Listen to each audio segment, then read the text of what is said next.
Otroci imamo čisto posebne pravice. Morda ste nekateri na to pozabili, ker je dolgo časa, odkar ste bili majhni. Ker je danes svetovni dan otrok v medijih, imamo otroci možnost, da spregovorimo o svojih dolžnostih, potrebah in pravicah.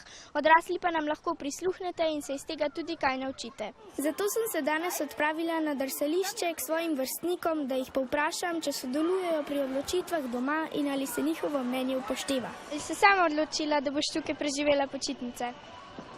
Ne, skupaj smo se z družino. Jaz sem že tako iz Ljubljane, pa zdaj sem med počitnicami prišel. Te starši kdaj vprašajo, kakšne so tvoje želje? Naprimer, kako bi imela opremljeno sobo, ali pa kakšne čevlje bi imela, kam bi šla na izlet, pa pol to tudi upoštevajo? Ja, včasih upoštevajo, včasih pa ne. Včasih.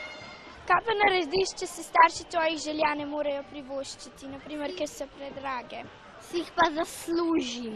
Se sprijaznim s tem in pač to razumem. Sprejemam tako, kaj je. A veš, da ne moreš vsega dobiti? Ja, to pa res vem.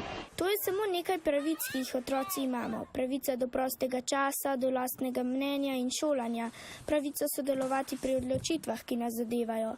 Če hočemo, da so naše ideje slišane, jih moramo povedati na glas in biti vztrajni. Naj vam ne bo težko priznati napak, otroci znamo odpuščati. Bodite naši prijatelji, s katerimi se lahko pogovorimo.